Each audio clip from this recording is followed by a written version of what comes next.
के बाद पांडवों की मुलाकात वन में लिम्बा नामक राक्षस से हुई थी।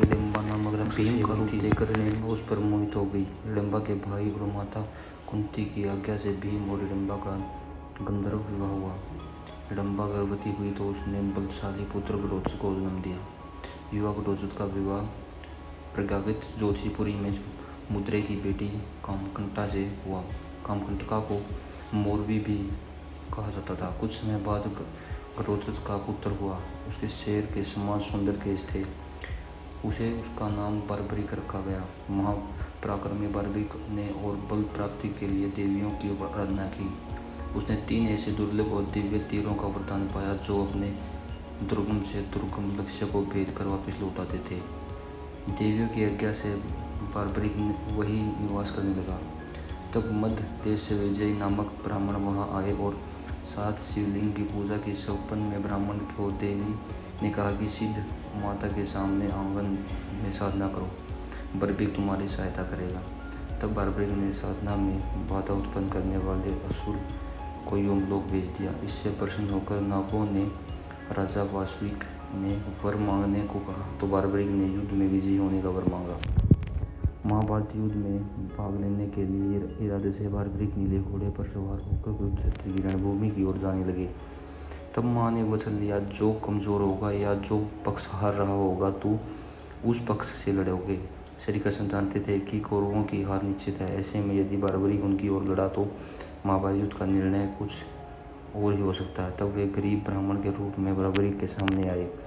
अनजान बनकर उन्होंने पूछा कि तुम कौन हो और कुरुक्षेत्र क्यों जा रहे हो। जवाब में बार्बरिक ने बताया कि वह एक दानी योद्धा है। श्री कृष्ण ने कहा कि तुमने 3 तीरों से युद्ध में क्या कर सकते हो। बार्बरिक ने कहा कि यह दिव्य बाण है। श्री कृष्ण ने उनकी परीक्षा लेनी चाहिए। बार्बरिक ने एक बाण चलाया जिससे पेड़ के सारे पत्ते छेद हो गए। एक पत्ता कृष्ण के पैर के नीचे से लिए बाण पैर के ऊपर ठहर गया। बार्बरिक ने कहा कि आप पैर हटा ले वरना यह पैर भेद देगा। कृष्ण ने बार्बरिक की क्षमता से हैरान थे और किसी भी तरह युद्ध में जाने से रोकने लगे। श्री कृष्ण ने बार्बरिक से कहा कि तुम तो बड़े पराक्रमी हो, मुझे गरीब को कुछ दान नहीं दोगे। बार्बरिक ने कहा, दान मांगने के लिए कहा तो उन्होंने बार्बरिक ने उसका शीश मांग लिया। बार्बरिक समझ गए कि यह ब्राह्मण नहीं कोई और है। उन्होंने कहा कि ब्राह्मण देव आप अपना वास्तविक परिचय दें। तब कृष्ण ने अपना वास्तविक परिचय दिया तो बार्बरिक ने खुशी खुशी शीश दान दिया। शीश दान से पहले बार्बरिक ने कृष्ण से महाभारत देखने की इच्छा जताई। इसलिए श्री कृष्ण ने बार्बरिक के कटे सिर को युद्ध अवलोक के एक ऊंचे पहाड़ पर पीपल के पेड़ पे स्थापित कर दिया। श्री कृष्ण ने प्रसन्न होकर बार्बरिक के उस कटे सिर को वरदान दिया कि कलयुग में तुम मेरे नाम से जाने जाओगे। तुम्हारे स्मरण और दर्शन मात्र से ही भक्तों का कल्याण होगा। उन धर्म अर्थ काम मोक्ष की प्राप्ति होगी।